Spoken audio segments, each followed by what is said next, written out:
Well, students at the University of Arkansas are back in class today after false reports of an active shooter put the campus on high alert Monday afternoon. Students and faculty got emergency alerts to their phones warning of an active shooter at Mullins Library around 12:30.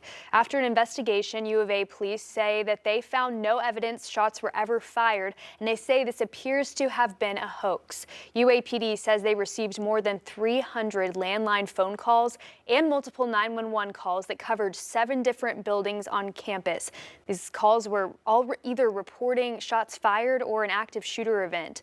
The university sent out that alert urging students to avoid, deny, and defend. Some students sat in lockdown for about an hour. Multiple law enforcement agencies swept all campus buildings. You looked at the emergency vehicles that were lined up down Maple Street.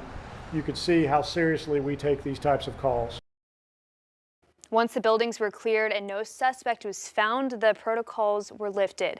We'll continue following the investigation into what happened and bring you updates as they come into our newsroom on 5 News Plus. To download 5 News Plus, just text the word plus to that number there at the bottom of your screen, and we'll text you the instructions on how to download it for free. We'll also be following developments on similar reports at other universities that investigators later determined were hoaxes. Some of the schools include the University of Tennessee in Knoxville and Iowa State, both of which also happened yesterday. The University of South Carolina had a similar situation Sunday. The same with Villanova in Pennsylvania last Thursday. And again, those are only a few of the reported campuses where things like this have happened. Police haven't shared information about suspects in any of those cases.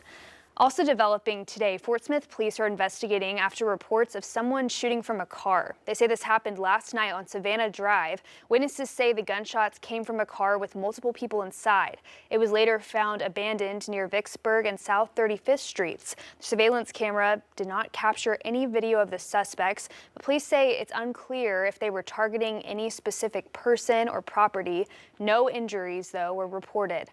And multiple agencies are searching for the driver of a vehicle found in the Arkansas River near Barling. On Monday, Sebastian County crews found a white 4-door car near Spring Hill Park with the driver nowhere to be found. The missing driver is believed to be Donald McGrew. He's known to have shoulder-length hair, a Pegasus tattoo, a severe burn scar, and is blind in one eye. Meanwhile, the Arkansas National Guard, state police, and other agencies have requested authority from the federal government to make immigration arrests throughout the state. This would take advantage of a program offered by ICE and a new law that expands agencies that can participate to include a county sheriff. More than 13 local law enforcement agencies have been approved, and others are still waiting for an answer. And tomorrow, the Arkansas National Guard will reflect on Hurricane Katrina, as this year marks 20 years since the storms devastated the Gulf Coast. In 2005, the Arkansas Army and Air National Guard deployed more than 1,800 guardsmen to help with relief efforts in Louisiana and Mississippi. Their mission included search and rescue, medical support, and restoring critical infrastructure in the aftermath of one of the deadliest hurricanes in U.S. history. President Trump is convening his cabinet this morning as markets react to his move to oust Federal Reserve Board Governor Lisa Cook. The move against the independent agency, who the president has pressured to cut interest rates, is expected to trigger a lengthy legal battle that could go to the Supreme Court. Natalie Brand reports from the White House. President Trump is holding his 7th cabinet meeting of his second term hours after taking an unprecedented step in his ongoing battle with the Federal Reserve. Late Monday night, the president posted an apparent letter of termination to Federal Reserve Governor Lisa Cook, the first black woman to sit on the central bank's board, saying he found sufficient cause to remove her from the post over allegations of mortgage fraud dating back to 2021. I'll fire her if she doesn't resign. Cook said in a statement no cause exists under the law and she will not resign. Financial analysts say the president's move risks undermining the independence of the central bank. Any sitting president, this would set the precedent, I don't care if you're Republican or Democrat, that you could potentially use interest rates as a political tool. It just does call into question the health of the U.S. economy. Cook's attorney says they will be filing a lawsuit to challenge what he calls the illegal action.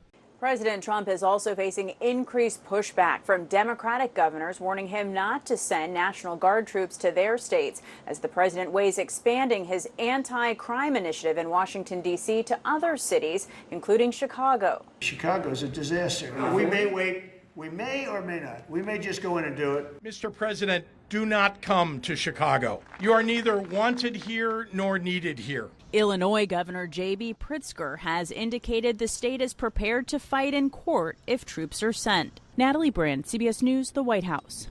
Extreme weather in the West has taken a turn for the worst. Phoenix was hit with a massive dust storm on Monday, while the rising temperatures have been fueling at least 55 wildfires. Monsoonal moisture in the West has brought rare summer rain and thunder, and also dry lightning, which can spark wildfires. In Central Oregon, aerial crews are making key drops to save neighborhoods while battling the Flat Fire. The fire has burned several homes, but firefighters say they've saved hundreds more. In Northern California's Napa County, more than 2,000 firefighters are battling the Picket Fire around the clock. Health emergency has been declared in the county because officials are concerned the debris from the fire could contaminate water, creating a public health hazard. Earlier this year, the Trump administration announced huge cutbacks at the Federal Emergency Management Agency, or FEMA. Now in the middle of hurricane season and just ahead of an important anniversary, some of its remaining employees are warning that FEMA's ability to respond to a disaster has been crippled by these changes. Nicole Skenga is in Washington. It's called the Katrina Declaration, a warning to Congress coming 20 years after one of the deadliest and costliest storms to ever hit the United States. The letter, signed publicly by 36 current and former FEMA employees and backed anonymously by nearly 150 more, argues the Trump administration has reversed FEMA's progress since Hurricane Katrina blasted the Gulf Coast in 2005, claiming more than 1,800 lives and costing more than $160 billion in damages. Hurricane Katrina was not just a natural disaster, but a man-made one, the letter reads. The plea to lawmakers warns FEMA's current leaders, including Acting Administrator David Richardson and Department of Homeland Security Secretary Kristi Noem, who oversees the agency, quote, hinder the swift execution of its mission. In a statement, FEMA's acting press secretary said, our obligation is to survivors, not to protecting broken systems. Employees wrote they hoped this petition would come in time to prevent not only another national catastrophe like Hurricane Katrina, but the effective dissolution of FEMA itself. Nicole Skenga, CBS News, Washington.